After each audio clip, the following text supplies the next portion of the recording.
سبب بن رہا ہے، دوائی کا استعمال سبب بن رہا ہے، ڈاکٹر کے مشورے سبب بن رہے ہیں۔ تو اب یہ بتائیے گولی جو ہے یہ ضرر اور نفع اس میں ہے کہ نہیں ہے؟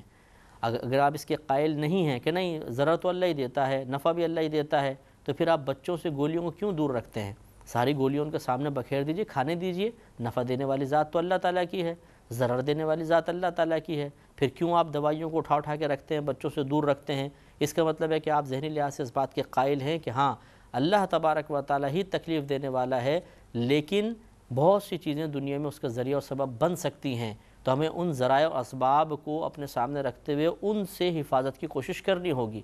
آپ کیوں نہیں ایک چھوٹے سے بچے کو روڈ کراس کرنے کے لیے چھوڑ دیتے کہ ٹھیک ہے وہ چھوٹا سا بچہ ہے گھسٹتا ہوا خود ہی نکل جائے گا روڈ کے پار؟ نہیں، آپ خود اس کو انگلی پکڑتے ہیں یا گود میں اٹھاتے ہیں تب راستہ کراس کرتے ہیں۔ آپ کیوں یہ سمجھتے ہیں کہ گاڑی ضرر کی مالک ہے، وہ ضرر دے گی؟ یقینی سی بات ہے کہ آپ یہ نہیں سمجھتے کہ گاڑی فی نفسی خود ضرر دے گی، ضرر دینے والی اللہ تعالیٰ کی ذات ہے، وسیلہ گاڑی بن جائے گی، تو آپ حفاظت کا سامان کرتے ہیں۔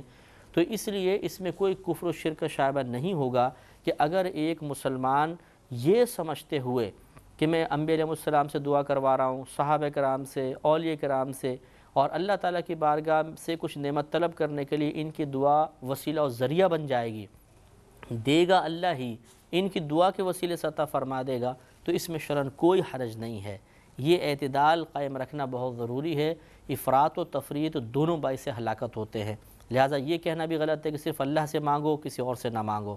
اور یہ کہنا بھی غلط ہے کہ اور ہی سے مانگو، اللہ تعالیٰ سے بالکل مت مانگو۔ اللہ سے مانگنا نہیں چاہیے، بس تم مانگو دوسروں سے وسیلہ قائم کرو، اور وسیلے کے بغیر اللہ دے گا ہی نہیں، بعض یہ تک جملہ کہہ دیتے ہیں، یہ غلط طریقہ ہے۔ آپ اللہ سے بھی براہ راست مانگ سکتے ہیں اور انبیاء علیہ السلام سے بھی مانگ سکتے ہیں، لیکن یعنی انبیاء علیہ السلام سے مانگنے کا مطلب ہے کہ آپ ان سے دعا کی درخواست کریں کہ آپ ہمارے لیے دعا کریں۔ مثلا آپ روضہ انور پر حاضر ہے مدینہ منورہ میں، آپ اگر یوں درخواست کر رہے ہیں یا رسول اللہ آپ میرے لیے دعا کیجئے کہ اللہ تعالیٰ مجھے نعمت عطا فرما دے، اس میں شرعاً کوئی حرج نہیں ہے، یہ وسیلہ بنایا جا رہا ہے، اس میں کوئی حرج نہیں ہے، نبی سن بھی رہے ہیں۔ عام مردہ قبر میں سنتا ہے تو انبیاء علیہ السلام تو بدرجہ اولیٰ سنتے ہیں، اور وہ دعا پر بھی قادر ہیں، وہ دعا بھی کریں گے، تو اللہ تعالیٰ ان کی دعا ضرور مقبول فرمائے گا۔ اس یقین اور ارادے کے ساتھ مسلمان ان سے مدد طلب کرنے کی کوشش کرتے ہیں، تو صحیح نظریہ ہو، صحیح عقیدہ ہو، تو یہ قرآن کے منافی نہیں ہوتا، کیونکہ کثیر صحابہ کرام کا خود نبی کریم صلی اللہ علیہ وسلم کی بارگاہ میں آ کر دعا کروانا ثابت ہے۔ یہ سب ماشاءاللہ اہل علم جانتے ہیں، کسی مکتب فکر کا اس میں کوئی اختلاف نہیں ہے کہ صحابہ کرام بارگاہ رسالت میں حاضر ہوئے اور باقاعدہ دعا کی درخواست کی۔ اس طرح شروع میں آپ دیکھیں سورہ بقرہ میں کہ بنی اسرائیل بار بار موسیٰ علیہ السلام سے عرض کرتے تھے کہ آپ اللہ سے دعا کیجئے کہ وہ بتا دے وہ گائے کیسی ہے، آپ اللہ سے دعا فرمائیے کہ اللہ تعالیٰ ہمیں بارش برسا دے، آپ اللہ سے دعا کیجئے کہ اللہ تعالیٰ ہمیں فرعون سے نجات عطا فرما دے۔ تو جب اللہ تعالیٰ خود یہ بارہا ادھر بھی ان کے سامنے بھی معاملہ تھا کہ اللہ مصیبت دور کرنے والا ہے، اللہ نعمت دینے والا ہے، تو کیوں وہ موسیٰ علیہ السلام سے درخواست کر رہے ہیں؟ براہ راست کیوں نہیں اللہ کی بارگاہ میں دعا کر لی؟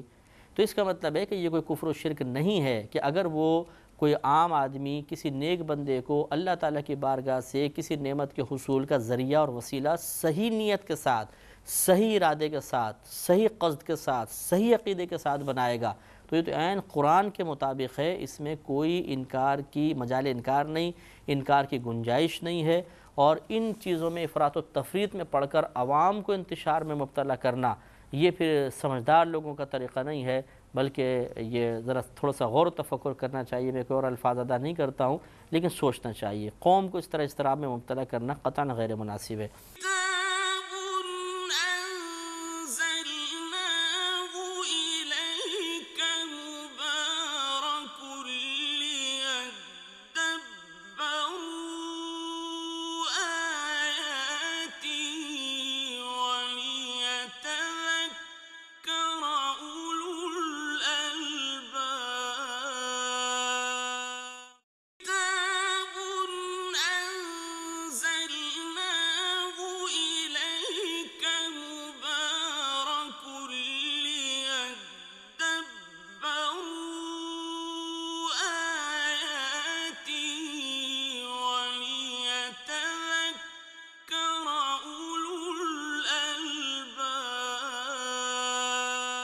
تو اللہ نے ارشاد فرمایا یا وہ کہ جو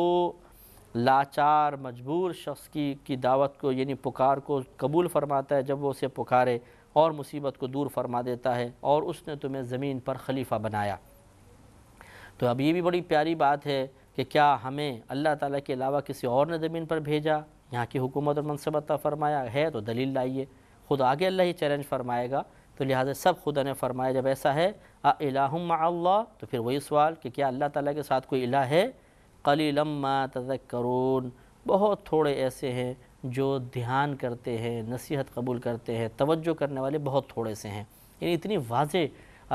فرق، اتنا بڑا ڈیفرنس موجود ہے، اس کے باوجود اگر کوئی نصیحت قبول نہیں کرتا، اللہ تعالیٰ کو نہیں مانتا، تو یہ بہت ہی بری بات ہے۔ اَمَّن يَهْدِيكُمْ فِي ظُلُمَاتِ الْبَرِّ وَالْبَحْرِ، یا وہ جو ہدایت دیتا ہے تمہیں زمین اور خشکی اور تری، یعنی زمین اور پانی کے اندھیروں میں، کون تمہیں ہدایت دیتا ہے، راستہ دکھاتا ہے؟ وَمَن يُرْسِلُ الرِّيَاحَ، اور وہ کہ ہوائیں بھیجتا ہے، بُشْرًا بَيْنَ يَدَيْ رَحْمَتِهِ، کہ اپنی رحمت کے آگے خوشخبری سناتی ہوئی آتی ہیں۔ یعنی جیسے قحط سالی ہے، تو جو وہاں کے رہنے والے پرانے بڑے بوڑھے ہوتے ہیں یا ماہر لوگ ہوتے ہیں، موسم کے حالات کو جاننے والے، جب ہوائیں چلتی ہیں تو فوراً بتا دیتے ہیں بارش کی ہوا ہے، بارش ہوگی، تو پہلی وہ خوشخبری لے کر آتی ہے بارش۔ تو ایسی قحط سالی کس نے کی، اور پھر یہ ہوائیں وہاں پر کس نے بھیجیں؟ یہ خوشخبری جو ہوائیں لے کر آ رہی ہیں، کون سی ذات ایسی ہے جو ان ہواؤں کا رخ اس طرف پھیر دیتا ہے قحط سالی کے علاقوں کی طرف؟ تو یقیناً وہ اللہ تبارک و تعالیٰ ہے۔ پھر وہ سوال اِلَٰهٌ مَّعَ اللَّهِ، کہ اللہ تعالیٰ کے ساتھ کوئی اور خدا ہے؟ تعالی اللہ عما یشرکون، اللہ تبارک و تعالیٰ ان تمام سے برتر، بلند و بالا ہے کہ جس سے وہ شرک کرتے ہیں، جن کو اللہ کے ساتھ شریک کرتے ہیں۔ امن یبدأ الخلق، یا وہ بہتر ہے، عبادت کے لائق ہے جو خلق کی ابتدا فرماتا ہے، جس نے مخلوق کو پیدا فرمایا، لوح اس نے پیدا فرمائی، قلم، زمین، آسمان، مخلوق کا اطلاق اللہ تعالیٰ کے علاوہ، اللہ کی ذات اور صفات کے علاوہ تمام چیزیں مخلوق ہیں، انہی کو ممکن بھی کہتے ہیں، انہی کو مقدور بھی کہتے ہیں۔ یہ تمام کی تمام چیزیں اللہ تعالیٰ نے پیدا فرمائیں، ثم یعیدہ، پھر وہ انہیں دوبارہ بنائے گا۔ ومن یرزقکم من السماء والارض، اور وہ جو رزق دیتا ہے تمہیں آسمان سے اور زمین سے۔ رزق، آسمان سے رزق پانی کی شکل میں آتا ہے، اور زمین سے جتنا زمین اگاتی ہے، یہ سب کس نے دیا؟ اللہ تعالیٰ فرماتا ہے اسی ذات نے پیدا فرمایا۔ پھر وہی کویسچن اِلَٰهٌ مَّعَ اللَّهِ، کیا اللہ تعالیٰ کے ساتھ کوئی خدا ہے؟ اور اب چیلنج ہے، قُلْ هَاتُوا بُرْهَانَكُمْ إِن كُنتُمْ صَادِقِينَ، تو اگر تم کہتے ہو کہ ہاں ہے، تو آپ فرما دیجئے هَاتُوا بُرْهَانَكُمْ، تم اپنی دلیل لے آؤ، إِن كُنتُمْ صَادِقِينَ، اگر تم سچے ہو کہ اللہ تعالیٰ کے ساتھ ان افعال و اعمال میں کوئی شریک ہے، تو ذرا بتاؤ کون ایسا ہے کہ جو ان چیزوں کو پیدا کرتا ہے، زمین کا نظام چلا رہا ہے، کائنات کا نظام چلا رہا ہے، تمہیں رزق عطا فرما رہا ہے، تمہیں زمین میں مناسب عطا فرما رہا ہے، اگر کوئی اور ہے تو بتاؤ۔ تو یقینی سی بات ہے کہ ایک دیانتدار شخص جو واقعی صحیح درست فیصلہ کرنے والا ہے، قطع نظر اس کے کہ کس میرا مذہب سے تعلق ہے، کس فرقے سے تعلق ہے، اگر وہ قطع نظر ان تمام چیزوں کے بالکل اپنے ذہن کو خالی کر کے ان تمام چیزوں کو سامنے رکھ کے فیصلہ کرنا چاہے، تو بے اختیار اس کا دل گواہی دے گا کہ ایک اللہ تعالیٰ کی ذات ہی ایسی ہے، ایک رب کریم کی ذات ایسی ہے جس پر ایمان لانا چاہیے، اسے ہی خدا تسلیم کرنا چاہیے، اور اس کے ساتھ کسی کو شریک ٹھہرانا یہ زیبا نہیں ہے۔ قُلْ لَا يَعْلَمُ مَن فِي السَّمَاوَاتِ وَالْأَرْضِ الْغَيْبَ إِلَّا اللَّهُ، اے حبیب کریم صلی اللہ علیہ وسلم ارشاد فرما دیجئے، آپ کہہ دیجئے کہ جو کچھ آسمانوں اور زمینوں میں ہے، جو کوئی آسمان و زمین میں ہے، وہ اللہ تعالیٰ کے علاوہ غیب نہیں جانتا ہے، اللہ ہی غیب جانتا ہے، اس کے علاوہ کوئی غیب نہیں جانتا۔ وَمَا يَشْعُرُونَ أَيَّانَ يُبْعَثُونَ، اور انہیں خبر نہیں کہ وہ کب اٹھائے جائیں گے۔ بَلِ ادَّارَكَ عِلْمُهُمْ فِي الْآخِرَةِ، کیا ان کے علم کا سلسلہ آخرت کے جاننے تک پہنچ گیا ہے؟ بَلْ هُمْ فِي شَكٍّ مِّنْهَا، کوئی نہیں، بلکہ وہ تو شک میں ہیں، اس کے بارے میں شک میں ہیں۔ بَلْ هُمْ مِنْهَا عَمُونَ، بلکہ وہ اس سے اندھے ہیں۔ تو معلوم یہ ہوا، پہلی بات تو یہ کہ اللہ نے ارشاد فرمایا کہ حبیب کریم صلی اللہ علیہ وسلم آپ فرما دیجئے کہ اللہ تعالیٰ کے علاوہ جو کچھ زمین و آسمان میں جو بھی ہے وہ غیب نہیں جانتا۔ غیب کہتے ہیں پوشیدہ شے کو، یہ لغوی معنی ہے۔ غیب کا معنی ہوتا ہے پوشیدہ چیز، پوشیدہ کوئی بھی معاملہ، اور شرعاً غیب اس چیز کو کہتے ہیں، اس معاملے کو یا اس کوئی بھی ایسی چیز کو کہیں گے کہ جس پوشیدہ شے کو کہ جسے آپ نہ تو دیکھ سکیں، نہ سن کر جان سکیں، نہ سونگھ کر، نہ چکھ کر، نہ چھو کر، اور نہ عقل کے ذریعے اس کو جان سکیں، وہ ہے غیب۔ مثال کے طور پر جنت لے لیجئے، نہ جنت کو آپ نے دیکھا، نہ اس کی کوئی آواز سنی، نہ اس کی خوشبو سونگھی، نہ اس کا ذائقہ چکھا، نہ اسے چھو کر محسوس کیا، نہ آپ نے کوئی آلہ ایجاد کیا جس نے جنت کی خبر دی، تو یہ ہے غیب۔ تو غیب بس وہ ہوتا ہے کہ جو پھر نبی ہی اس کی خبر دیتا ہے۔ ہم ان حواس خمسہ سے، ان 5 مختلف چیزوں کو جاننے والی صلاحیتوں سے اور نہ عقل سے اس کو جان سکیں، وہ غیب ہے۔ لہذا اللہ نے ارشاد فرمایا غیب صرف اللہ ہی جانتا ہے، جو آسمان زمین میں کوئی غیب نہیں جانتا۔ اس کا مطلب یہ ہے کہ اللہ کے بتائے بغیر نہیں جانتا۔ یہ ہمیشہ یاد رکھیے، جب قرآن کی 2 آیتیں یا کچھ آیتیں باہم ٹکرا رہی ہوں، ان میں تعارض نظر آ رہا ہو، جیسے یہاں پہ ایسا لگتا ہے کہ اللہ کے علاوہ کوئی غیب نہیں جانتا، لیکن اور مقامات پہ اللہ تعالیٰ نے ارشاد فرمایا کہ جیسے مثال کے طور پر یہ اللہ نے ارشاد فرمایا کہ اللہ تعالیٰ کی یہ شان نہیں کہ اے عام لوگوں تمہیں غیب پر مطلع کر دے، بلکہ وہ اپنے رسولوں میں سے جس کو چاہتا ہے غیب پر مطلع کرنے کے لیے منتخب فرما لیتا ہے۔ تو دیکھیے رسولوں کو غیب عطا فرماتا ہے۔ تو یہ اللہ تبارک و تعالیٰ نے کچھ آیات میں غیب دینے کی، علم غیب عطا فرمانے کا اثبات فرمایا، کچھ میں نفی فرمائی۔ اب یہ باہم ٹکرا رہی ہیں، تو اب ان میں جب ایسی صورتحال ہوتی ہے تو اصول یہ ہوتا ہے، اصول شرع یہ ہے، اصول فقہ یہ ہے کہ ہم ان دونوں آیات میں ایسا، یعنی ان دونوں آیات سے ایسا معنی لیں گے کہ دونوں کے مضامین اپنی جگہ درست ہو جائیں۔ نہ یہ کہیں گے کہ یہ صحیح ہے یہ غلط ہے، معاذ اللہ، اللہ کا کلام غلط کیسے ہو سکتا ہے، اور نہ ہم یہ کہیں گے کہ اس کو مان لو اس کو چھوڑ دو، بلکہ دونوں کا ایسا معنی لیں گے کہ معنی درست ہو جائے، اپنے اپنے مقام پر دونوں آیتیں درست ثابت ہوں۔ یہ انشاءاللہ یہاں کون سا ایسا معنی ہے وہ ہم بیان کریں گے اگلے پروگرام میں۔ وآخر دعوانا ان الحمدللہ رب العالمین۔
الحمدللہ رب العالمین والصلاة والسلام علی سید الانبیاء والمرسلین، اما بعد فاعوذ باللہ من الشیطان الرجیم، بسم اللہ الرحمن الرحیم۔ سورہ نمل چل رہی تھی اور اس کی تقریباً 64 آیات کی تفسیر ہو گئی تھی، اور 65ویں آیت کے بارے میں ہمارا کلام شروع ہوا تھا۔ 65ویں آیت میں اللہ تبارک و تعالیٰ نے ارشاد فرمایا قُلْ لَا يَعْلَمُ مَنْ فِي السَّمَاوَاتِ وَالْأَرْضِ الْغَيْبَ إِلَّا اللَّهُ وَمَا يَشْعُرُونَ أَيَّانَ يُبْعَثُونَ۔ آپ فرما دیجئے، یعنی اے حبیب کریم صلی اللہ علیہ وسلم آپ فرما دیجئے کہ زمینوں اور آسمانوں میں کوئی بھی غیب کو نہیں جانتا سوائے اللہ کے۔ اللہ ہی غیب جانتا ہے، اللہ کے علاوہ کوئی نہیں جانتا۔ وَمَا يَشْعُرُونَ أَيَّانَ يُبْعَثُونَ، اور یہ کفار نہیں جانتے ہیں، اس بات کا شعور نہیں رکھتے ہیں کہ انہیں کب اٹھایا جائے گا۔ اس پہ ہم کلام کر رہے تھے۔ اس آیت کا شان نزول یاد رکھیے گا کہ ان کفار کے بارے میں جب قیامت کے احوال بیان کیے گئے تو انہوں نے بارگاہ رسالت صلی اللہ علیہ وسلم میں آ کر سوال کیا کہ آپ ہمیں بتائیے کہ قیامت کب قائم ہوگی۔ اس کے جواب میں پھر یہ ارشاد فرمایا گیا کہ آپ یہ فرما دیجئے کہ زمین و آسمان میں کوئی ایسا نہیں ہے جو اللہ تعالیٰ کے علاوہ غیب کو جانتا ہو، اور اے کفار تم اس بات کا شعور نہیں رکھتے ہو، تمہیں 100% یقینی طور پر یہ معلوم نہیں ہو سکتا کہ تم کس وقت اٹھائے جاؤ گے۔ گویا کہ یہ حکمت الہیہ تھی کہ نبی کریم صلی اللہ علیہ وسلم نے بتایا کہ قیامت جمعے کے روز قائم ہوگی، 10 محرم الحرام کا دن ہوگا، یہاں تک بیان فرما دیا۔ تو بس صرف یہ ہے کہ اس تعین نہیں بیان فرمایا کہ کس صدی میں ہوگا اور کون سے سن وغیرہ میں ہوگا، یہ آپ نے ارشاد نہیں فرمایا اللہ کے حکم سے۔ اب یہاں ہمارا کلام چل رہا تھا غیب کے بارے میں کہ بظاہر اس آیت سے معلوم ہوتا ہے کہ زمین و آسمان کے درمیان اللہ کے علاوہ کوئی بھی غیب کو نہیں جانتا، یعنی زمین و آسمان کے درمیان جو بھی ہے وہ غیب نہیں جانتا، اللہ تعالیٰ ہی غیب جانتا ہے۔ تو اس پہ ہماری بات چل رہی تھی کہ بہت سی آیات ایسی ہیں کہ جن سے انبیاء علیہم السلام کے لیے علم غیب کا ثبوت ہوتا ہے۔ جیسے نبی کریم صلی اللہ علیہ وسلم کے بارے میں خود اللہ نے ارشاد فرمایا کہ وما ہوا علی الغیب بضنین، کہ یہ نبی غیب بتانے میں بخیل نہیں ہیں۔ بخیل اسے کہتے ہیں کہ جس کے پاس کوئی اللہ کی نعمت ہو اور وہ اس نعمت کو اس مقام پر خرچ نہ کرے جس مقام پہ خرچ کرنے کا حکم دیا گیا ہے، تو ہم کہیں گے جی یہ بخیل ہے، یہ کنجوس ہے، خرچ نہیں کر رہا۔ تو اب اللہ تعالیٰ اگر بالفرض محال یہ جملہ ہوتا کہ یہ نبی غیب بتانے میں بخیل ہیں، معاذ اللہ یوں ہوتا، تب بھی آپ یہ دیکھیں کہ بخیل وہی ہوتا ہے جس کے پاس نعمت موجود ہو، تب بھی نبی کریم صلی اللہ علیہ وسلم کے لیے علم غیب کا ثبوت ہوتا۔ اور جبکہ یہاں پر اللہ تعالیٰ یوں بیان فرما رہا ہے کہ یہ نبی غیب بتانے میں بخیل نہیں ہیں، یعنی یہ دوسروں کو بھی غیب بتاتے ہیں۔ تو یہ ہمیشہ یاد رکھیے کہ نبی کا تو دنیا میں آمد کا ایک بڑا مقصد ہی یہ ہوتا ہے کہ وہ ان پوشیدہ امور کی خبر دیتا ہے جو عام انسانوں کی نظروں میں نہیں آ سکتے ہیں۔ آخرت کے احوال بیان کرتا ہے، اللہ تعالیٰ کے بارے میں بیان کرتا ہے، حساب و کتاب کے بارے میں بیان کرے گا، کل کی خبریں دے گا معجزاتی طور پر جو اس کی نبوت پر دلیل ہوں گی۔ لہٰذا اسی وجہ سے اللہ تعالیٰ نے یہ دیکھیے کہ کتنے پیارا اشارہ فرمایا ہے کہ جتنے بھی اپنے خاص بندے بھیجے ان کے لیے لفظ نبی یون کا انتخاب فرمایا، اور لغت اٹھا کے پڑھیں نبی کا معنی ہی ہوتا ہے غیب کی خبر دینے والا۔ تو یہ لفظ کا انتخاب ہی ظاہر کر رہا ہے کہ اللہ کی عطا سے انبیاء علیہم السلام کو علوم غیبیہ حاصل ہوتے ہیں۔ تو پچھلے پروگرام میں آخر میں یہ بحث بھی چل رہی تھی کہ جب ایک آیت سے بظاہر ایسا نظر آ رہا ہو اس کے ظاہری مضمون سے کہ ایک چیز ایک کے لیے ثابت ہے اور باقی سب سے اس کی نفی ہو رہی ہے، جبکہ دوسری آیات یہ بتا رہی ہیں کہ دوسروں کے لیے بھی اس کا ثبوت ہے، تو یہ بظاہر ایک ٹکراؤ کی سی صورت پیدا ہو گئی کہ اگر آپ اس آیت کو دیکھیں تو ایسا لگتا ہے کہ صرف اللہ ہی غیب جانتا ہے اور کوئی نہیں۔ تو اس سے یہ ثابت ہوا کہ نبی غیب نہیں جانتے، صرف اللہ تعالیٰ غیب جانتا ہے، اور دیگر آیات جو ہیں ان سے یہ معلوم ہوتا ہے کہ انبیاء علیہم السلام کو بھی علوم غیبیہ حاصل ہوتے ہیں۔ تو اب یہ ہو گیا باہم ٹکراؤ۔ تو صورت اس کی یہی ہوتی ہے کہ جب دو آیات کے مضامین بظاہر ٹکرا رہے ہوں تو واجب ہوتا ہے کہ ہم دونوں کا ایسا معنی متعین کریں کہ دونوں آیات کے معنی اپنے اپنے مقام پر درست ہو جائیں۔ ایسا نہیں ہوگا کہ ہم یہ کہیں کہ یہ صحیح ہے یہ غلط ہے، یہ صحیح غلط، معاذ اللہ ایسا نہیں۔ آیات غلط کیسے ہو سکتی ہیں؟ اور اللہ تبارک و تعالیٰ کے کلام میں بظاہر ٹکراؤ ہو ہی نہیں سکتا۔ یہ مخلوق کے کلام میں ہو سکتا ہے کہ ہم ایک کتاب لکھیں، ایک صفحے پہ کوئی بات لکھ گئے اور 150 صفحے کے آگے اپنی وہ بات ہی بھول گئے، عقلی طور پہ کوئی موقف بدل لیا اور لکھ دیا۔ تو اسی لیے گرفت ہوتی ہیں تحریروں پہ، بعض اوقات آپ نے دیکھا ہوگا کہ جی خود اپنی ہی مخالفت کر بیٹھے آپ، وہاں پہ یہ بات لکھی تھی، یہاں آپ نے یہ بات لکھی۔ تو اللہ تبارک و تعالیٰ کے کلام میں یہ نقص موجود نہیں ہوتا کہ ایک مقام پہ اللہ تعالیٰ کوئی کلام فرمائے اور دوسرے مقام پہ خود اپنے کلام کا رد کر دے، یہ نہیں ہو سکتا۔ لہٰذا ان دونوں میں تطبیق کی صورت یہ ہے، موافقت کی صورت یہ ہوگی کہ جن آیات میں اللہ کے علاوہ کسی سے بھی علم غیب کی نفی ثابت ہے، اس سے مراد ہے علم غیب ذاتی۔ یعنی یوں سمجھ لیجئے کہ اللہ تعالیٰ کا علم ذاتی ہے، عطائی نہیں۔ ذاتی وہ ہوتا ہے جو کسی نے نہ دیا ہو، خود بخود ہو۔ عطائی اسے کہتے ہیں جو کسی کی عطا سے ملے۔ تو اللہ تبارک و تعالیٰ کے پاس جتنے بھی علوم غیبیہ ہیں وہ کسی کے دیے ہوئے تو نہیں ہیں، تو وہ ذاتی کہلائیں گے۔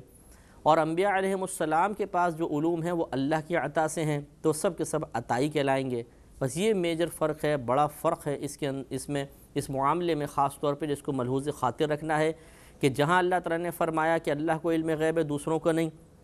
تو اس کا مطلب ہے کہ علم غیب ذاتی فقط اللہ کو ہے، کسی اور کو ذاتی علم حاصل نہیں، یعنی بغیر اللہ کے دیے اس کو علم حاصل ہو جائے ایسا کسی کے ساتھ بھی نہیں ہوگا۔ اور جہاں انبیاء علیہم السلام وغیرہ کے لیے علوم غیبیہ کا اثبات ہے، ثابت کیا گیا ہے، اس سے مراد ہے علم غیب عطائی،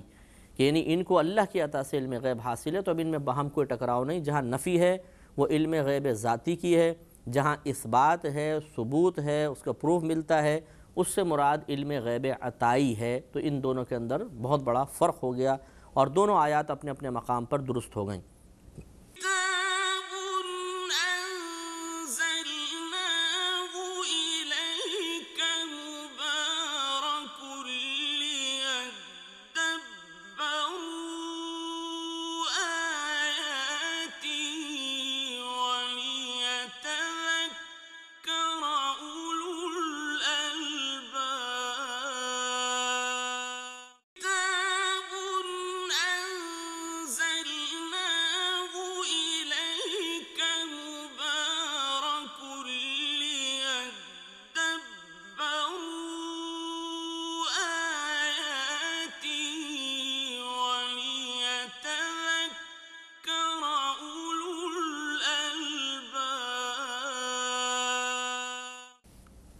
اور غیب کی تعریف آپ کو یہ بتائی تھی کہ غیب اس پوشیدہ چیز کو کہتے ہیں کہ جو ہمارے ظاہری جو حواس ہیں، حواس حس کی جمع ہے، اور حس اس قابلیت اور صلاحیت کو کہتے ہیں کہ جس کے ذریعے آپ دوسری چیزوں کو جان سکتے ہیں، مثلا دیکھ کر، سن کر، سونگھ کر، چکھ کر یا چھو کر۔ یہ 5 ہی ایسی صلاحیتیں ہوتی ہیں جن سے ہم دیگر چیزوں کا ادراک کر لیتے ہیں، انہیں جان لیتے ہیں، ان کا علم حاصل ہو جاتا ہے۔ تو یہ قابلیت، یہ جو صلاحیت ہمارے اندر ہے، اس کو حس کہتے ہیں، اور حس کی جمع حواس ہے۔ تو یہ حواس ہوئے، اور عربی میں 5 کو خمسہ کہتے ہیں، تو اس لیے انہیں کہتے ہیں حواس خمسہ۔ تو جب حواس خمسہ کی بات کریں گے تو اس کا مطلب ہوگا دیکھنے کی قابلیت، سننے کی، سونگھنے کی، چکھنے کی اور چھونے کی، انہیں حواس خمسہ کہتے ہیں۔ تو غیب وہ چیز ہے جسے آپ حواس خمسہ سے نہ جان سکیں اور نہ ہی عقل سے جان سکیں۔ مطلب آپ کوئی ایسی چیز ایجاد کر لیں کہ جس سے اندر کا تمام معاملہ معلوم ہو جائے، تو یہ گویا کہ آپ نے عقل سے ایک چیز کو جانا ہے۔ جیسے الٹرا ساؤنڈ ہے، آپ دیکھیے ماں کے پیٹ میں کیا ہے، ٹوئنز ہیں اور ایک بچہ ہے، لڑکا ہے یا لڑکی ہے، الٹرا ساؤنڈ تو سب کچھ ظاہر کر دیتا ہے۔ اور جیسے ایکس رے آپ دیکھ لیجئے کہ ہڈی کے اندر اگر کریک آ جائے، اوپر سے کچھ بھی نظر نہیں آئے گا، لیکن ایکس رے تمام اندر کی ہڈی کی تصویر نکال کے بتا دے گا کہ اندر معاملہ کیا ہے۔ تو اب کوئی بھی یہ نہیں کہے گا کہ جی میں غیب پر مطلع ہو گیا ہوں کیونکہ میں نے مشین سے ایکس رے کر کے ہڈی کا معاملہ معلوم کر لیا۔ یہ عقل سے ہم نے اس کو بنایا مشین کو، اور عقل کے ذریعے ایک چیز کو جانا ہے، تو یہ بھی غیب نہیں کہلائے گی شرعاً۔ تو معلوم یہ ہوا کہ علم غیب یا غیب وہ چیز ہوتی ہے، وہ پوشیدہ چیز ہوتی ہے جسے حواس خمسہ اور عقل سے معلوم نہ کر سکیں، بلکہ صرف کسی کے خبر دینے سے ہی اس کے بارے میں معلوم ہو، اور وہ کسی سے مراد نبی ہوتے ہیں کہ نبیوں کے خبر دینے سے ہمیں معلوم ہوگا، ورنہ ہمیں نہیں پتہ چلے گا۔ مثال کے طور پہ اللہ تعالیٰ کی ذات پاک کو آپ دیکھیے کہ جب انبیاء علیہ السلام آئے تو انہوں نے بتایا کہ ایک اللہ ہے، ورنہ نہ ہم نے اللہ کو دیکھا، نہ اس کی آواز سنی، نہ اس کی کوئی خوشبو وغیرہ ہے، نہ کوئی چکھنے کا ایسا معاملہ ہے کہ چکھ کر اللہ تعالیٰ کے وجود پر کوئی دلیل قائم ہو سکے، نہ چھوا ہے، اور نہ ہم نے کوئی آلہ ایجاد کیا جس نے بتایا کہ اللہ تعالیٰ ہے۔ ہاں، انبیاء علیہ السلام نے آ کے توجہ ضرور دلائی کہ اس کائنات کے اندر جو بے شمار دلائل موجود ہیں، ان پر آپ عقل کے زور پر غور و تفکر کریں تو آپ کو اللہ تبارک و تعالیٰ کی ذات پاک کی موجودگی کا احساس و شعور بیدار ہوگا۔ یہ ایک الگ مسئلہ ہے، لیکن ایسا نہیں ہوا کہ انبیاء علیہ السلام کے بتائے بغیر اور ہم نے صرف عقل کا استعمال کر کے ایک ذات کی موجودگی پر دلیل قائم کر لی ہو یا کسی آلے کے ذریعے جان لیا ہو، ایسا نہیں ہوتا۔ تو اللہ تبارک و تعالیٰ کی ذات تو غیب الغیب ہے۔ اسی طرح آخرت کا معاملہ ہے، جنت ہے، دوزخ ہے، عذاب قبر ہے، قبر کے احوال ہیں، کل کیا ہوگا یہ ہمیں کیا معلوم، اور انبیاء علیہ السلام اللہ کی عطا سے جانتے اور بتا بھی دیا کرتے ہیں۔ تو لہٰذا یہ اللہ نے بیان فرمایا کہ زمین و آسمان کے درمیان کوئی ذات ایسی نہیں ہے جو علم جو غیب پر مطلع ہو سکے سوائے اللہ کے، اللہ تعالیٰ مطلع ہو سکتا ہے، تو یہاں مراد ہے وہی علم غیب ذاتی کہ اللہ تعالیٰ ہی بغیر کسی کے بتائے ان تمام امور پر آگاہ ہے، مطلع ہے، باقی اور کوئی ایسا نہیں ہے جو اللہ کے بتائے بغیر مطلع ہو سکے۔ اور وما یشعرون ایان یبعثون، اور انہیں خبر نہیں کہ وہ کب اٹھائے جائیں گے، یعنی کیونکہ قیامت کا معاملہ مخفی رکھا گیا ہے تو ان کو کیا شعور کفار کو کہ ہم کب اٹھائے جائیں گے، لہٰذا قیامت پھر اچانک ہی آئے گی، اور اللہ تبارک و تعالیٰ کا قیامت کو اچانک لانا اور اس کے آخری جو وقت ہوگا جس وقت یہ قائم ہوگی اس کو پوشیدہ رکھنے میں حکمت یہی ہے کہ قلب میں خوف پیدا ہو اور انسان تیاری کی جانب ہمہ وقت مائل رہے۔ ارشاد فرمایا کہ بل ادارک علمہم فی الآخرہ، کیا ان کے علم کا سلسلہ آخرت کے جاننے تک پہنچ گیا، یعنی کیا ان کو معلوم ہو گیا قیامت کب قائم ہوگی، کیونکہ یہ اتنے اطمینان سے بیٹھے ہیں، جب کسی شخص کو پتہ چل جائے کہ کوئی مصیبت یا قحط سالی 1 سال بعد آئے گی تو اس کو تھوڑا اطمینان رہتا ہے، ہاں جیسے جیسے مصیبت کے آنے کے دن انتہائی قریب آتے ہیں تو فکر و پریشانی بڑھتی ہے۔ تو یہ جو کفار ہزارہ معجزے دیکھنے کے باوجود، آیات قرآنیہ کے مسلسل نزول کے باوجود، نبی کریم صلی اللہ علیہ وسلم کے وعظ و نصیحت کے باوجود اسلام کی طرف جو مائل نہیں ہو رہے اور اپنے کفر پر اڑے بیٹھے ہیں اور بڑے مطمئن زندگی گزار رہے ہیں، تو ان پہ الزامی طور پہ اللہ تبارک و تعالی نے ایک سوال فرمایا کہ کیا ان کے علم کا سلسلہ آخرت کے جاننے تک پہنچ گیا ہے، کیا ان کو پہلی معلوم ہو گیا قیامت کب قائم ہوگی، یعنی یہ جانتے ہیں کہ ہم ابھی ہمارے سامنے قیامت نہیں آ سکتی تو بہت بعد میں آئے گی اس لیے مطمئن ہو کے بیٹھے ہیں، بل ہم فی شک منہا، نہیں بلکہ وہ اس کی طرف سے شک میں ہیں۔ یعنی ایک تو ہوتا ہے یقینی طور پہ علم حاصل ہو جانا کسی مصیبت کا جو دور سے آ رہی ہو تو یہ دل میں اطمینان پیدا کر دیتا ہے، جب ہم یہ دیکھتے ہیں کہ بہت دور مصیبت ہے بھی تو بہت وقت لگے گا تو دل مطمئن ہو جاتا ہے کہ ابھی تو کم از کم ہم گرفتار بلا نہیں ہوں گے، تو یہ دل کا اطمینان کا سبب ہوتا ہے۔ یا پھر ایسا ہوتا ہے کہ ہم شک میں مبتلا ہو جائیں، کوئی جیسے بولے یار بس کچھ دن بعد ہی قحط آئے گا، اور خبر دینے والا ایسی بیکار سا آدمی ہو تو پھر ہمارا دل مضطرب نہیں ہوگا، پریشان نہیں ہوگا، کیونکہ ہمیں معلوم ہے کہ یہ تو ایسی جھوٹی خبریں سناتا ہے، ایسی اپنے پاس سے قیاس آرائی کرتا ہے۔ تو یہ اللہ نے بیان فرمایا کہ ایسا نہیں ہے کہ ان کو یقینی طور پہ علم معلوم ہو گیا، علم حاصل ہو گیا ہو کہ قیامت کب آئے گی اس وجہ سے مطمئن ہیں، بلکہ اصل وجہ یہ ہے کہ انہیں قیامت کے بارے میں ہیں شکوک و شبہات اور یہ قیامت پہ یقین نہیں رکھتے ہیں، اس وجہ سے اس کا انکار کر کے یہ مطمئن زندگی گزارنے کی کوشش کرنا ہے۔ مزید ارشاد فرمایا کہ بل ہم منہا عمون، بلکہ وہ اس سے اندھے ہیں، یا اس سے اندھے ہیں کہ مطلب کہ وہ باطنی شعور ایسا نہیں رکھتے ہیں کہ وہ اپنی باطنی بصیرت سے اس بات کو جان لیں کہ جو نبی کبھی غلط بیانی نہیں کرتا، کبھی جھوٹ نہیں بولا اس نے ان کے سامنے، 40 سال تک اپنے عمل کے ذریعے ثابت کیا کہ وہ ہر قسم کی گندگی سے اور عیوب و نقائص سے پاک و صاف ہے بعطاء الہی، تو اس کو کیوں دیکھ کر وہ آخرت کی طرف مائل نہیں ہوتے اور اللہ پر ایمان لے کر نہیں آتے؟ اس کا مطلب ہے کہ یہ باطنی لحاظ سے اندھے ہیں۔ اندھے 2 طرح کے ہوتے ہیں، ایک عقل کا اندھا یا جس کو دل کا اندھا بھی کہتے ہیں، اور ایک آنکھوں سے اندھا۔ آنکھوں سے اندھا کچھ اور ہوتا ہے اور عقل کا اندھا کچھ اور ہوتا ہے۔ تو آنکھوں کا اندھا جو ہے وہ چیز کو سامنے دیکھ نہیں سکتا، اور جو باطن کے اندر اندھا ہوتا ہے کوئی شخص، وہ پھر ایسی بصیرت نہیں رکھتا کہ جس سے وہ ہدایت وغیرہ حاصل کر سکے۔ انشاءاللہ سلسلہ کلام جاری رہے گا۔ وآخر دعوانا الحمدللہ رب العالمین۔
كتاب أنزلناه إليك مبارك ليدبروا آياته وليتذكر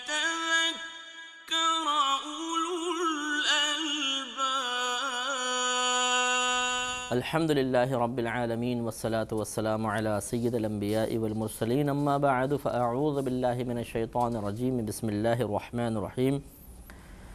سورہ نمل چل رہی تھی اور اس کی تقریباً 66 آیات کی تفسیر ہوئی تھی۔ آخری آیات میں اللہ تبارک و تعالی نے کفار کی مذمت فرمائی کہ یہ قلبی لحاظ سے اندھے ہیں اور آخرت کے معاملات میں وہ باطنی بصیرت نہیں رکھتے ہیں جو حاصل ہو جانے کے بعد انسان کفر کی گمراہیوں سے بچ کر اسلام کی روشنی کی طرف مائل ہو جاتا ہے۔ لہٰذا مزید ارشاد فرمایا وَقَالَ الَّذِينَ كَفَرُوا، اور کہا ان لوگوں نے جو کافر ہوئے أَإِذَا كُنَّا تُرَابًا وَآبَاؤُنَا أَإِنَّا لَمُخْرَجُونَ، کہ کیا جب ہم اور ہمارے آباء و اجداد مٹی ہو جائیں گے تو کیا ہم پھر دوبارہ نکالے جائیں گے؟ یعنی جب نبی کریم صلی اللہ علیہ وسلم نے ارشاد فرمایا کہ تم سب کو باہر نکالا جائے گا، بروز قیامت اللہ کی بارگاہ میں حاضر کیا جائے گا، تو ان کی ناقص عقل میں یہ بات نہ آئی اور انہوں نے کہا کہ ہم یہ دیکھتے ہیں کہ جب جانور بھی مرتے ہیں تو آہستہ آہستہ ریزہ ریزہ ہو کر مٹی میں مل جاتے ہیں، تو کس طریقے سے یہ ریزہ ریزہ شدہ چیزیں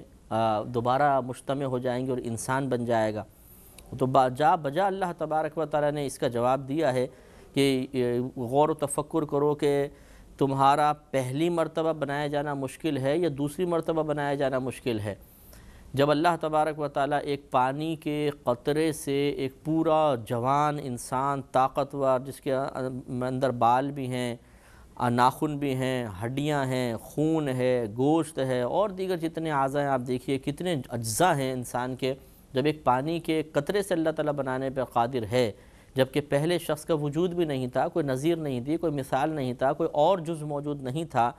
بنا لیا اللہ تبارک و تعالیٰ نے، بنا کر تمہیں دکھایا ہے، تو پھر جب اس کے اجزاء موجود ہوں تو ان سے دوبارہ اس کو اٹھانا یہ اللہ کے لیے کون سا مشکل کام ہے؟ لیکن ان کی ناقص عقل میں یہ معاملہ نہیں آیا اور اس سے ثابت ہوا کہ جب انسان اپنی عقل کو بہت زیادہ استعمال کرنا شروع کر دیتا ہے تو بعض اوقات ہدایت سے دور ہو جاتا ہے۔ جیسے بہت سارے حضرات ایسے بھی آپ کو ملیں گے جو ایک پڑھے لکھے طبقے سے تعلق رکھتے ہیں، لیکن وہ ہر چیز کو عقل کے ترازو پہ پرکھنے کی کوشش کرتے ہیں، جس کی بنا پر بہت ساری چیزوں کا انکار کر دیا کرتے ہیں۔ یہ طریقہ مناسب نہیں ہے۔ آگے ارشاد فرمایا کہ لَقَدْ وُعِدْنَا هَذَا نَحْنُ وَآبَاؤُنَا مِنْ قَبْلُ إِنْ هَذَا إِلَّا أَسَاطِيرُ الْأَوَّلِينَ، اور انہوں نے کہا کہ بے شک اس کا وعدہ دیا گیا ہم کو اور ہم سے پہلے آباء و اجداد کو، یعنی ہم سے پہلے ہمارے آباء و اجداد کو بھی اسی قسم کے وعدے سنائے گئے تھے، تو یہ کیسے ہو سکتا ہے کہ وہ بھی مٹی میں مل گئے، ہم بھی مٹی میں مل جائیں گے تو ہمیں اٹھایا جائے گا؟ تو آخر میں انہوں نے یہ کہا کہ ان ھذا الا اساطیر الاولین، کہ یہ تو فقط ایسی قصے کہانی ہیں، پہلے والوں کی قصے کہانی ہے، پہلے والوں کو بھی ایسے ڈرایا گیا تھا اور ہمیں بھی ایسے ڈرایا جا رہا ہے، کہاں ہے وہ قیامت؟ ابھی تک تو قائم نہیں ہوئی، ہزارہا برس گزر گئے، تو وہ کیوں قیامت قائم نہیں ہوتی اور کیوں ہمیں نہیں اٹھایا جاتا اور کیسے اٹھایا جائے گا جبکہ ہم مٹی میں مل جائیں گے؟ تو ان تمام امور پہ غور و تفکر کرنے کے بعد وہ اس نتیجے پر پہنچے اپنی باطنی بے بصیرتی کی بنا پر کہ معاذ اللہ یہ جھوٹے قصے کہانی ہیں، یہ جھوٹے وعدے وعید ہیں جو ہمیں بیان کیے جا رہے ہیں، حقیقت میں کچھ بھی نہیں ہوگا۔ اور اس سے معلوم یہ ہوا کہ یہ تمام جو آخرت کے امور بیان کیے گئے ہیں ان کا باقاعدہ ایک وجود ہوگا۔ اگر وجود نہ ہوتا، صرف ایک مثال بیان کرنا مقصود ہوتا تو کفار کبھی بھی اس کا انکار نہ کرتے۔ جیسے کہ آج کل بعض لوگوں نے یہ کہا، جو دانشور کہلانے والے ہیں، کہ نہ جنت ہے، نہ دوزخ ہے، نہ آخرت ہے، یہ تو بس ایسی ایک بطور مثال بات بیان کی گئی۔ جنت سے مراد تمہاری دنیاوی نعمتیں ہیں، دوزخ سے مراد تمہارا دنیاوی مصیبتوں میں گرفتار ہو جانا ہے، اور حساب و کتاب سے مراد تمہارا دنیا کے اندر کسی آزمائش میں مبتلا ہونا ہے۔ اس کی طرف اشارہ کر دیا گیا کہ تم اچھے عمل کرو گے دنیا میں راحت پاؤ گے، برے عمل کرو گے دنیا میں تمہیں مصیبتوں کا سامنا کرنا پڑے گا اور مختلف لوگوں کے سامنے جواب دہ ہونا پڑے گا۔ آخرت سے اس کا کوئی تعلق، ایسے کوئی وجود ہی نہیں ہے آخرت کا۔ یعنی بعض لوگوں نے عقل کے ذریعے ان تمام چیزوں کا انکار کیا کہ کیسے ہو سکتا ہے کہ پوری دنیا والے اٹھ کے ایک جگہ جمع ہو جائیں، پھر ان کا حساب و کتاب ہو، پھر انہیں ایسی جنت میں داخل کیا جائے، جہنم میں داخل کیا جائے، تو انہوں نے ان تمام احادیث اور آیات کے ظاہری مضمون کو بدل کر ان میں سے باطنی مضامین نکال کر اور آخرت کا انکار کر دیا۔ اگر آخرت ایسی ہوتی ہی نہیں تو کفار اتنے شد و مت سے انکار کوئی کرتے؟ پھر وہ بھی اس کو اسی دنیاوی معاملات پر ہی قیاس کر لیتے، اور عقلی لحاظ سے اس میں تو کسی کو انکار ہو ہی نہیں سکتا۔ لہٰذا ان چیزوں کا تعلق عقل سے نہیں ہے، ہمارے عقیدے سے ہے، اور عقیدہ صرف عقل سے ثابت نہیں ہوتا، وہ نقل سے ثابت ہوتا ہے کہ آخرت کے بارے میں باقاعدہ قرآن نے بیان کیا، حدیث نے بیان کیا، تو ان پر عقیدہ رکھنا فرض ہے۔ چنانچہ اگر کوئی آخرت کا انکار کرے، جنت کا انکار کرے، دوزخ کا انکار کرے تو وہ کافر ہو جائے گا۔ آگے اللہ تبارک و تعالیٰ نے ارشاد فرمایا قُلْ سِیرُوا فِی الْأَرْضِ فَانظُرُوا کَیْفَ کَانَ عَاقِبَةُ الْمُجْرِمِینَ،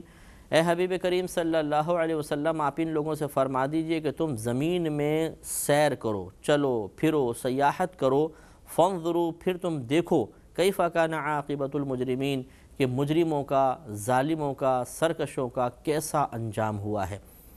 یعنی آج جو تم یہ بڑی بڑی باتیں کر رہے ہو اور یہ کہ سمجھ رہے ہو کہ اس تمام باتیں جو نبی بیان کر رہا ہے یہ پچھلے زمانے کی قصے کہانی ہم تو سنتے چلے آئے ہیں، تو پھر یہ بتاؤ کہ پچھلی قوموں پہ جو عذاب نازل ہوا، جو تم بھی ان کے قصے بیان کرتے ہو اور ان کے آثار تم راستوں سے گزرتے ہوئے دیکھتے ہو کہ قوموں پہ عذاب نازل ہوا، تو ان پر عذاب کیوں نازل ہوا، کس وجہ سے نازل ہوا؟ یقینی سی بات ہے کہ ان باتوں میں صداقت تھی۔ انبیاء علیہ السلام نے جو پیغام ان کو پہنچایا وہ یقیناً سچے پیغام تھے۔ جب انہوں نے اس کا انکار کیا تو عذاب میں مبتلا ہوئے، تو اس کا مطلب یہ ہے کہ اگلے قصے نہیں ہیں، قصے کہانیاں نہیں ہیں کہ سنایا اور وہ جھوٹی باتوں کو مزین کر کے بیان کر دیا گیا ہو، بلکہ باقاعدہ ان کی ایک حقیقت ہے، ان کا ایک وجود ہے۔ نہیں تسلیم کرو گے تو اسی طرح عذاب میں مبتلا ہو جاؤ گے جیسے پچھلی قومیں عذاب میں مبتلا ہوئیں۔ اب نبی کریم صلی اللہ علیہ وسلم جب کفار سے تمام تر کوششوں کے باوجود اس قسم کی باتیں سنتے تھے تو آپ کا قلب انور رنجیدہ ہو جاتا تھا، کیونکہ نبی کریم ایسی نفیس 40 سال تک آپ نے اپنا عمل و کردار دکھایا، ایسی نفیس طبیعت آپ نے پائی تھی، ایک بہترین انداز سے آپ تبلیغ دین فرما رہے تھے، یعنی کوئی کمی نہیں، کوئی نقص نہیں، کوئی عیب نہیں۔ تو جب انسان پرفیکٹ طریقے سے کوئی کام کر رہا ہو تو اسے 100% رزلٹ کی امید ہوتی ہے، لیکن جب اس کی مرضی کے موافق رزلٹ نہیں آتا تو لازم بات ہے کہ دل رنجیدہ ہوتا ہے۔ بلا تمثیل ایک بات سمجھانے کی عرض کرتا ہوں، جیسے ایک طالب علم شدید محنت کر کے بہترین پیپر دے کر آئے تو بڑا مطمئن ہوتا ہے کہ بہت اچھے نمبر آئیں گے، لیکن اگر وہ دیکھے کہ اس کے بہت زیادہ نمبر اس میں کٹ گئے ہیں تو انتہائی رنجیدہ ہوگا اور وہ حیرت زدہ رہ جائے گا کہ اتنی محنت اور صحیح پیپر دینے کے باوجود اتنے کم نمبر کیوں، تو ضرور اس کے دل میں غم پیدا ہوگا۔ یہی معاملہ ہمارے نبی کریم صلی اللہ علیہ وسلم کا تھا کہ ہر طرح کامل ترین عمل دکھانے، تبلیغ دین اختیار کرنے، ہر طریقے سے اچھی نصیحت کو اختیار کرنے کے باوجود جب کفار کی طرف سے یہ منفی رویہ آتا تھا تو آپ کا قلب انور رنجیدہ ہو جایا کرتا تھا۔ لہذا اگلی آیت میں اللہ تبارک و تعالی نے آپ کے قلب انور کو تسلی دیتے ہوئے ارشاد فرمایا وَلَا تَحْزَنْ عَلَيْهِمْ، اے حبیب کریم صلی اللہ علیہ وسلم آپ ان کفار کے معاملے میں غمزدہ نہ ہوں، وَلَا تَكُنْ فِي ضَيْقٍ مِّمَّا يَمْكُرُونَ، اور نہ ان کے جو یہ مکر وغیرہ کر رہے ہیں ان سے اپنے دل کو تنگ فرمائیے، رنجیدہ نہ ہوئیے، دل چھوٹا نہ کیجئے، یہ تو کریں گے اس طرح معاملات۔ تو جس طریقے سے پہلے انبیاء علیہ السلام کی اللہ تبارک و تعالیٰ نے کفار کے مقابلے میں حفاظت فرمائی، نصرت فرمائی، اسی طرح اللہ تعالیٰ آپ کی بھی مدد و نصرت فرمائے گا۔ وَيَقُولُونَ مَتَى هَذَا الْوَعْدُ إِن كُنتُمْ صَادِقِينَ، اور وہ یہ کفار کہتے ہیں کہ کب آئے گا وہ وعدہ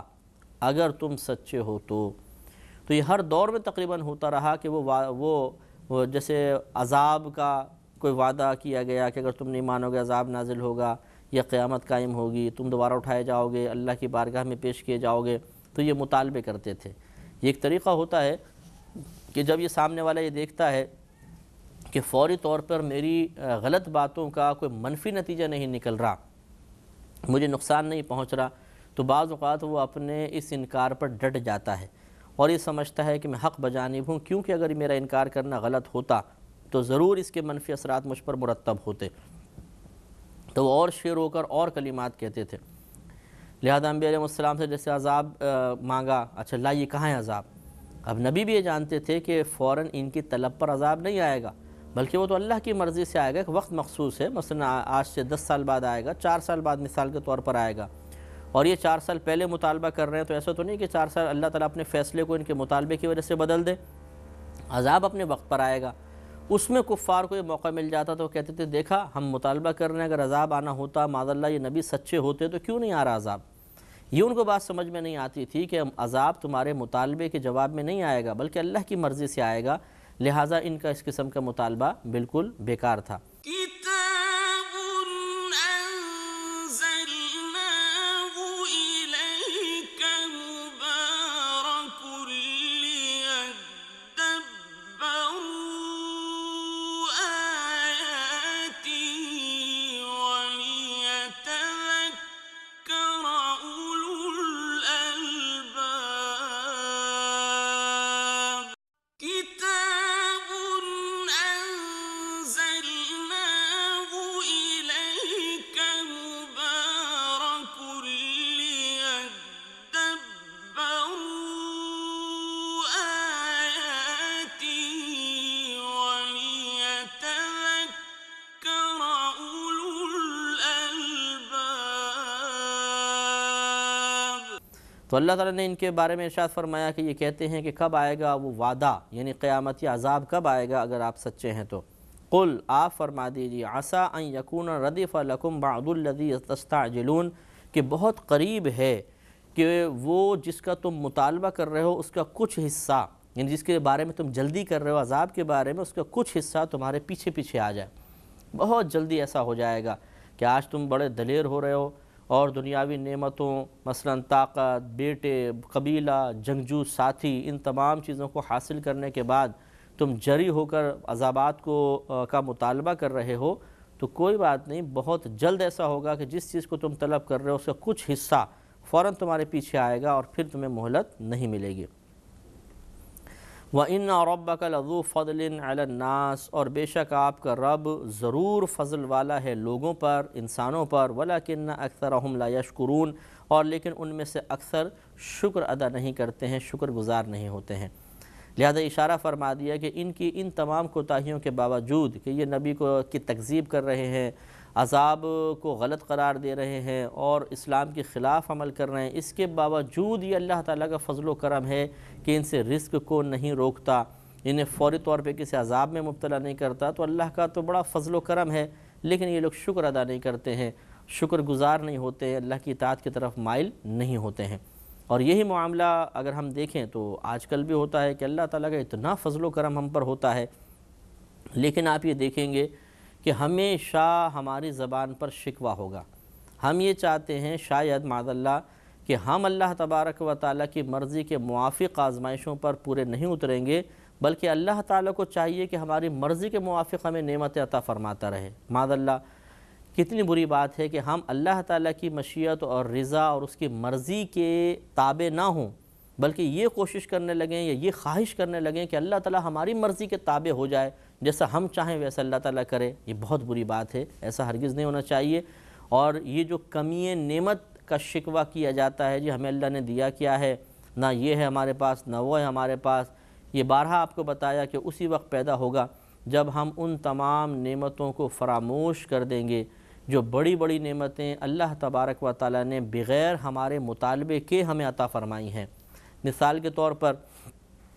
اگر ایک مسلمان ہے تو وہ غور کرے کہ اللہ نے بغیر اس کی طلب کے اسے ایک مسلمان گھرانے میں پیدا فرمایا،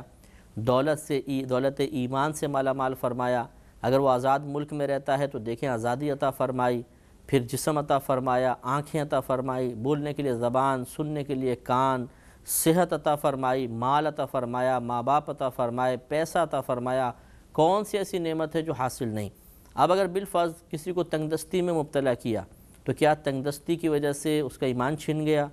کیا نبی کریم کی امت میں پیدا ہونے کا انعام اس سے زائل ہو گیا؟ کیا اللہ تعالی آخرت میں جنت کا انعام اس سے زائل ہو گیا؟ کیا اس کی آنکھیں چھن گئیں؟ کیا اس کے ہاتھ ٹوٹ گئے؟ کیا اس کے پیر ٹوٹ گئے؟ نہیں، یہ تمام نعمتیں تو اپنی جگہ موجود ہیں۔ تو ان بڑی بڑی نعمتوں پہ تفکر کیوں نہیں کرتا؟ اگر بالفرض ہمیں کروڑوں روپے مل جائیں، ساری تنگ دستی دور ہو جائے، بہترین آسائشیں حاصل ہو جائیں، لیکن معاذ اللہ دولت ایمان ہمارے پاس نہ ہو تو کیا فائدہ ان آسائشوں کا؟ کتنے عرصے ان سے مزے حاصل کر لیں گے، اور آخرت میں کیا ہوگا؟ منہ کے بل گھسیٹ کے جہنم میں پھینک دیا جائے گا۔ اس وقت وہ کفار تمنا کریں گے کاش پوری دنیا فدیے کے طور پہ، بدلے کے طور پہ ہم سے لے لی جائے اور ہمیں نجات دے دی جائے۔ اس وقت جو مومن ہوں گے وہ اتنے اللہ کا شکر ادا کر رہے ہوں گے کہ اللہ تیرا بڑا کرم ہے کہ تو نے ہمیں مومن بنایا تھا کہ آج ہم جنت کے مستحق ہو گئے۔ تو اس لیے جو نعمت اللہ نے عطا فرمائی اس کے بارے میں غور و تفکر کرتے رہنا، یہ زبان کو شکوہ شکایت سے دور کر دیتا ہے۔ اور کبھی بھی آپ پہ اس قسم کا غلبہ ہونے لگے کہ میرے پاس یہ نہیں ہے، میرے پاس یہ نہیں ہے، یا دوسرے کو دیکھا اس کو وہ دیا ہے ہمیں یہ نہیں دیا، تو فوراً ان نعمتوں کو اپنے ذہن میں لانا شروع کر دیں۔ پہلے تو لا حول ولا قوت الا باللہ کہیں، اعوذ باللہ من الشیطان الرجیم پڑھیں، اور پھر ان نعمتوں کے بارے میں غور شروع کر دیں جو اللہ نے آپ کو عطا فرمائی ہیں، اور بہت سے دوسرے اس سے محروم ہیں۔ مثال کے طور پہ آپ دیکھیں کہ آنکھیں عطا فرمائی ہیں، ان سے آپ اپنا چہرہ دیکھتے ہیں، گھر والوں کو دیکھتے ہیں، بچوں کو دیکھتے ہیں، اور نعمت عطا فرماتے ہیں۔ تو اب آنکھیں بند کر کے آپ سوچئے کہ ایک نابینا شخص کیسی زندگی گزار رہا ہے، ماں پاس ہے، بیوی بچے پاس ہیں، دوست احباب ہیں، بہن بھائی ہیں، اور دیگر اطراف میں اس کی نعمت ہیں، لیکن وہ دیکھ نہیں سکتا ہے۔ تو کیا یہ اللہ کا انعام نہیں ہے کہ آپ کو یہ چیز عطا فرمائی؟ تو جب اس طرح ہم موجودہ نعمتوں کے بارے میں غور و تفکر شروع کریں گے تو آہستہ آہستہ بہت سی نعمتوں سے محرومی کا احساس کم سے کم تر اور بعض اوقات مکمل طور پہ ختم ہو جائے گا، اور دل اللہ کی رضا پر راضی ہو جائے گا۔ لہٰذا ہمیں ان لوگوں میں شمار نہیں ہونا ہے کہ جن پہ اللہ کا فضل ہوا اور پھر وہ ناشکری میں مبتلا ہو گئے، بلکہ ہمیں ان لوگوں میں اپنے آپ کو شمار کروانا چاہیے جن پہ یقیناً اللہ کا فضل ہے، اور وہ اللہ تعالیٰ کے اس فضل پر ہم وقت اپنے قول اور فعل کے ذریعے شکر ادا کر رہے ہوتے ہیں۔ وَإِنَّ رَبَّكَ لَيَعْلَمُ مَا تُكِنَّ صُدُورُهُمْ وَمَا يُعْلِنُونَ، اور بے شک آپ کا رب ضرور جانتا ہے جو بات ان کے سینوں میں چھپی ہے اور جو وہ ظاہر کرتے ہیں۔ یعنی تمام جتنے بھی امور ہیں، چاہے وہ ظاہراً جیسے منافقین تھے کہ ظاہری برتاؤ مسلمانوں والا کرتے تھے، باطن کے اندر خرابی پوشیدہ تھی، تو اللہ تعالیٰ نے بیان فرمایا اللہ تعالیٰ تمام ان کے ظاہر کو بھی جانتا ہے اور ان کے باطن کو بھی جانتا ہے۔ وَمَا مِنْ غَائِبَةٍ فِي السَّمَاءِ وَالْأَرْضِ إِلَّا فِي كِتَابٍ مُبِينٍ، اور زمین اور آسمان میں کوئی بھی پوشیدہ شے ایسی نہیں ہے جو ایک بیان کر دینے والی کتاب میں موجود نہ ہو۔ اس سے مراد علماء نے فرمایا کتاب مبین جو یہاں بیان فرمائی گئی، اس سے مراد لوح محفوظ ہے، اور اس میں صراحتاً یہ قرآن کی آیت ہے کہ لوح محفوظ میں اللہ تبارک و تعالیٰ نے سب کچھ لکھ دیا ہے، جو کچھ آسمان اور زمین میں ظاہری طور پہ پوشیدہ طور پہ ہے سب لوح محفوظ میں لکھا ہوا ہے، اور لوح محفوظ کے مضامین پر بہت مخلوق مطلع ہے۔ مثلاً اس لوح کے حفاظت کے لیے فرشتے مقرر ہیں، ان کی نگاہ لوح پہ پڑتی ہے۔ انبیاء علیہ السلام سے یہ بات ثابت ہے، ہمارے نبی کریم صلی اللہ علیہ وسلم سے بھی ثابت ہے۔ اس کے علاوہ جو اکابر اولیاء اعظام ہیں ان سے ثابت ہے کہ وہ لوح محفوظ کو دیکھتے ہیں، اس کو پڑھتے ہیں اللہ کی عطا سے، اللہ کے کرم سے۔ تو اس سے یہ بھی ثابت ہوتا ہے کہ لوح محفوظ میں تمام چیز موجود، اور اس پر نبی کریم صلی اللہ علیہ وسلم کو اطلاع ہے، تو نبی کریم اللہ تعالیٰ کی عطا سے ان پوشیدہ امور پر مطلع ہیں۔ آگے ارشاد فرمایا کہ ان ھذا القرآن یقص علی بنی اسرائیل، بے شک یہ قرآن بیان کرتا ہے بنی اسرائیل سے اکثر الذی ہم فیہ یختلفون، اکثر وہ باتیں کہ جن میں وہ اختلاف کرتے ہیں۔ یعنی ہوا یہ کہ جب توریت وغیرہ کی یہ جو تعلیمات ان کے درمیان عام ہوئیں تو آہستہ آہستہ بگاڑ پیدا ہوا، اور ان میں مختلف فرقے بن گئے۔ یہودیوں میں بھی فرقے ہوتے ہیں، عیسائیوں میں بھی ہوتے ہیں، یہ کوئی مسلمانوں کا خاصہ نہیں ہے۔ یہ بولتے ہیں جی مسلمانوں کے اندر اسلام میں اتنے سارے فرقے بن گئے ہیں، تو فرقے تو ہر جگہ ہیں، یہودیوں میں بھی فرقے ہوتے ہیں، عیسائیوں میں بھی فرقے ہوتے ہیں۔ تو قرآن ایک ایسی کتاب ہے کہ ایسی تعلیم فراہم کرتا ہے کہ اگر اس پہ توجہ کر لی جائے تو سارے اختلاف مکمل طور پر ختم ہو جائیں گے۔ اس پہ انشاءاللہ سلسلہ کلام جاری رکھیں گے۔ وآخر دعوانا ان الحمدللہ رب العالمین۔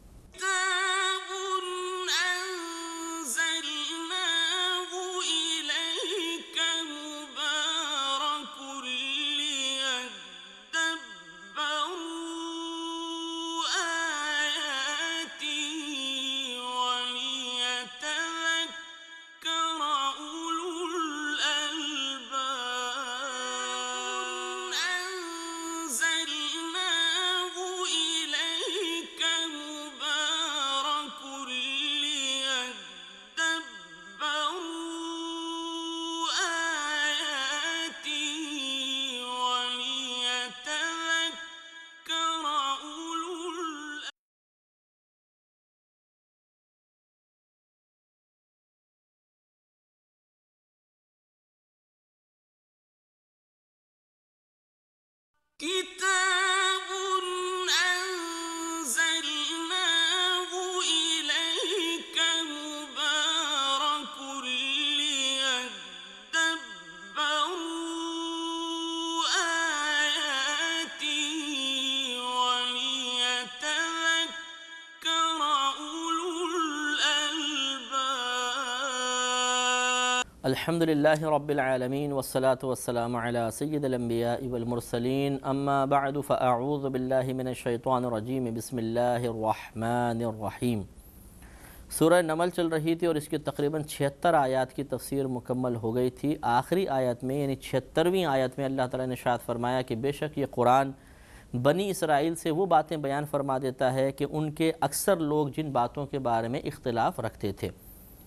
تو اس پر ہمارا کلام چل رہا تھا کہ توریت وغیرہ کی تعلیمات ان لوگوں میں عام ہوئیں تو پھر اس میں تحریفات کا سلسلہ شروع ہوا اور ان کے مختلف فرقے بن گئے اور کوئی کچھ کہتا تھا کوئی کچھ کہتا تھا، ان میں آپس میں اختلاف پیدا ہو گیا۔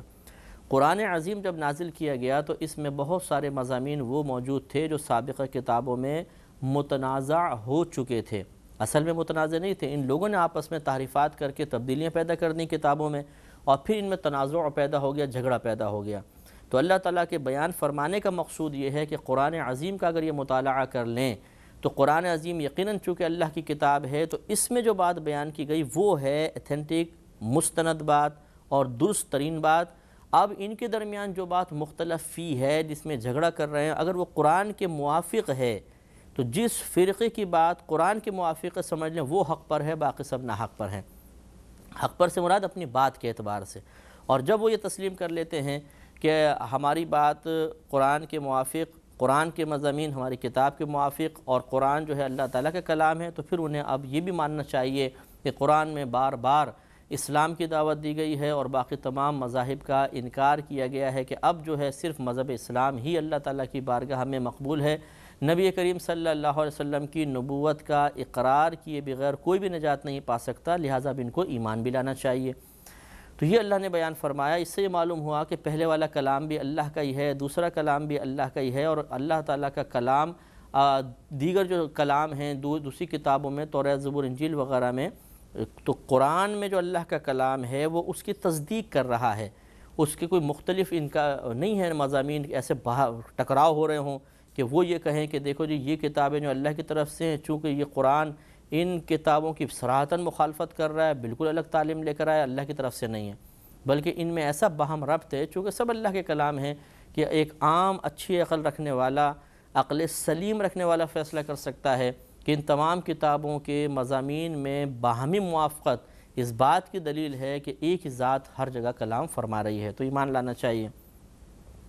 وَإِنَّهُ لَهُدًى وَرَحْمَةٌ لِّلْمُؤْمِنِينَ، اور بے شک وہ یعنی یہ جو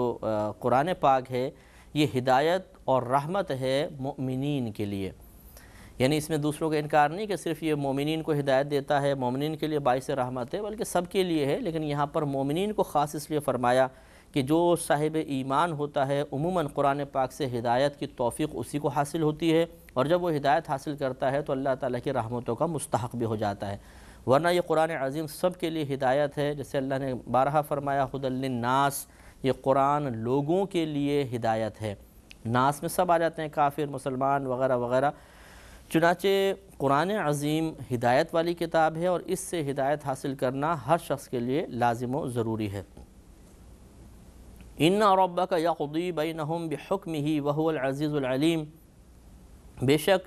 آپ کا رب ان لوگوں کے درمیان اپنے حکم سے فیصلہ فرماتا ہے اور وہ ہی غالب، عزت والا، علم والا ہے، یعنی اللہ تعالیٰ اپنے حکم کے ذریعے، اپنی ان کتابوں کے ذریعے ان لوگوں کے درمیان فیصلہ فرماتا ہے۔ اگر کوئی شخص اپنے عقیدے کے اعتبار سے درست اور غلط ہونے کو جاننا چاہے تو وہ قرآن کا مطالعہ کرے، قرآن بتائے گا کہ آپ کا عقیدہ درست ہے یا غلط ہے۔ فتوکل علی اللہ، تو اے حبیب کریم صلی اللہ علیہ وسلم آپ اللہ تبارک و تعالیٰ پر توکل فرمائیے۔ انک علی الحق المبین، بے شک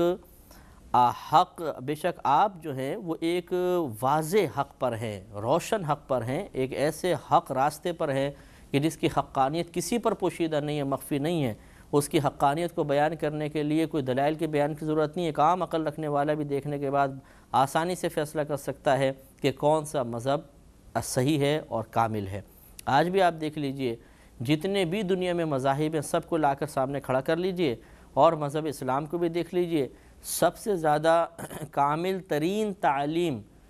مذہب اسلام میں آپ کو ملے گی اور کسی مذہب میں نہیں ملے گی،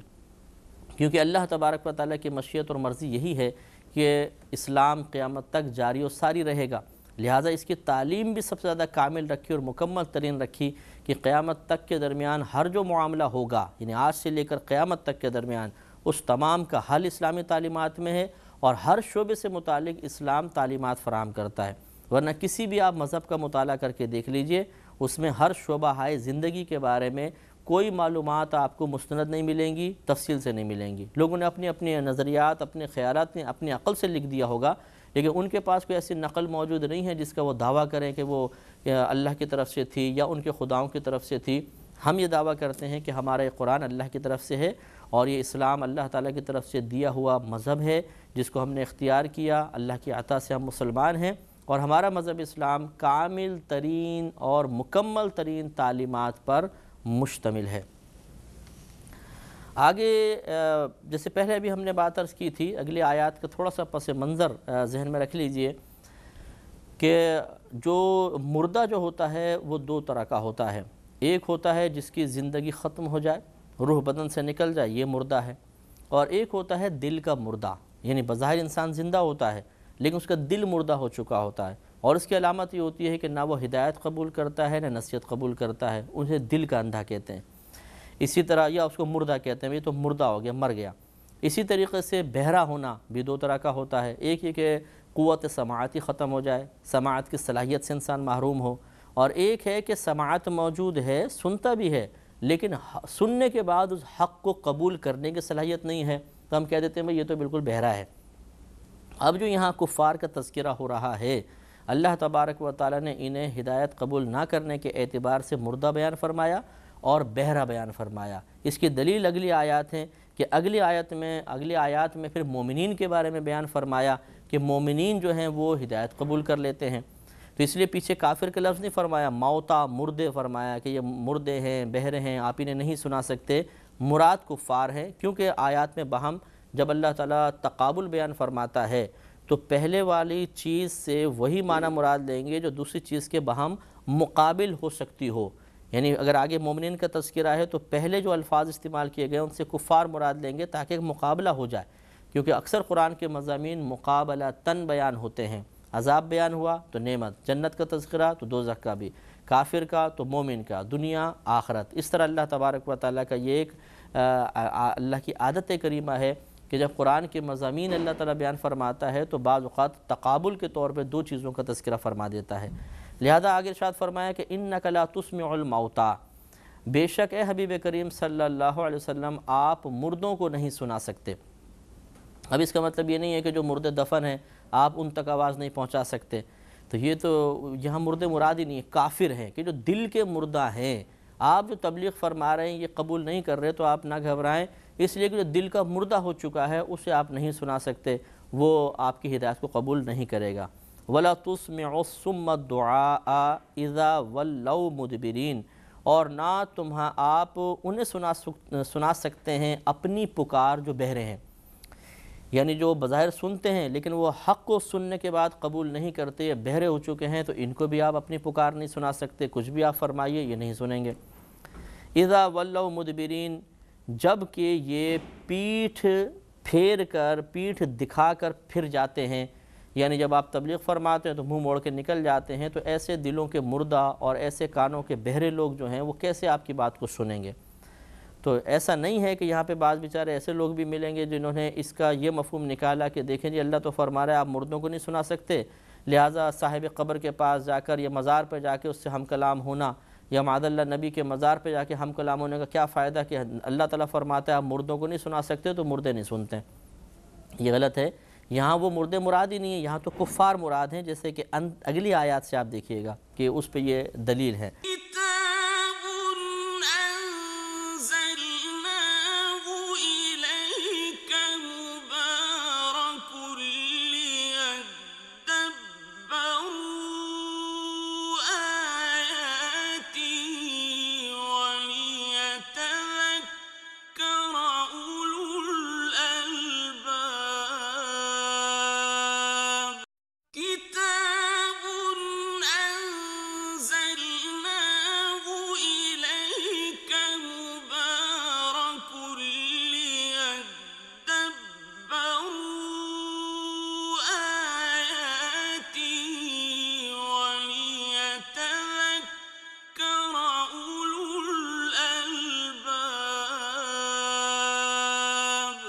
آگے ارشاد فرمایا کہ وما انت بہاد العمی عن ضلالتہم، اور اندھوں کو گمراہی سے آپ ہدایت کرنے والے نہیں، یعنی آپ وہ نہیں ہے کہ آپ اندھوں کو گمراہی سے ہدایت دے دیں۔ اب دیکھیں اندھا، گمراہی، ہدایت، اس سے مراد ہوا کہ یہاں اندھا سے مراد آنکھوں کا اندھا نہیں ہے بلکہ دل کا اندھا، یعنی اللہ تعالیٰ اپنے حبیب کو تسلی دیتے ہوئے ارشاد فرماتا ہے جو دل کا اندھا ہو چکا ہو، اس کی باطنی بصیرت ہو ہی نہیں، تباہ ہو چکی ہو، تو پھر آپ اسے کس طرح گمراہی سے ہدایت کی طرف بلائیں گے؟ وہ اس کو یہ توفیق حاصل نہیں کہ آپ کے فیض نبوت کو حاصل کرے، تو اس میں آپ کا قصور نہیں ہے بلکہ ان لوگوں کا ہے۔ اب دیکھیے تقابل کے طور پہ آگے بیان فرمایا ان تسمعوا الا من یؤمن بآیاتنا فہم مسلمون، ہاں آپ تو فقط انہی کو سنا سکتے ہیں کہ جو ہماری آیات پر ایمان لاتے ہیں اور وہ مسلمان ہیں۔ اب اگر آپ پہلے والی آیات کا یہ معنی لے لیں کہ آپ مردوں کو نہیں سنا سکتے، اس سے مراد صاحب قبر ہیں، تو آگے اللہ تعالیٰ خود بیان فرماتا ہے ان تسمعوا الا من یؤمن بآیاتنا، ہاں آپ ان کو سنا سکتے ہیں جو ہماری آیات پر ایمان رکھتے ہیں، فہم مسلمون، پس وہ مسلمان ہیں، سر جھکانے والے ہیں، فرمانبرداری کرنے والے ہیں۔ تو اس سے تو اور بدرجہ والا ثبوت ملا کہ اس کا مطلب ہے کہ بعض مردے سنتے ہیں، بعض مردے نہیں سنتے، کیونکہ یہ مومن کا تذکرہ فرمایا انہیں آپ سنا سکتے ہیں، تو اس سے تو ثبوت ہوا مزار کے اندر مسلمان لیٹا ہوتا ہے، ایک ولی جو ہے وہ مسلمان ہے، اسی طرح جو نبی کریم صلی اللہ علیہ وسلم ہیں وہ اللہ کی آیات پر ایمان رکھنے والے ہیں، اور ان کے بارے میں تو اللہ تعالیٰ خود بیان فرما رہا ہے کہ آپ ان مومنوں کو سنا سکتے ہیں۔ تو اگر وہی قبر والا معنی یہاں مراد لیا جائے اوپر والے حصے میں، تو نچلی والی آیات کو کیوں چھوڑا جاتا ہے؟ اس سے تو بلکہ ثبوت ملے گا، اور ان سے نتیجہ آپ نکال سکتے ہیں کہ کافر سے اگر خطاب کیا جائے وہ قبر میں ہے تو اس کو آواز نہیں جائے گی، مسلمان سے خطاب کیا جائے تو اس کو آواز پہنچ جائے گی، یہ نتیجہ نکلے گا۔ لیکن جو ہم نے عرض کیا وہی بات درست ہے کہ یہاں پر وہ بظاہر کافر یا مسلمان مردے کا تذکرہ ہی نہیں ہے، مردوں کا نہیں ہے، بلکہ یہاں پہ استعارات کا استعمال ہے، مثالوں کے ذریعے بیان کیا گیا کہ عقل کا اندھا، دل کے مردے، دل کے کانوں سے حق، یعنی جو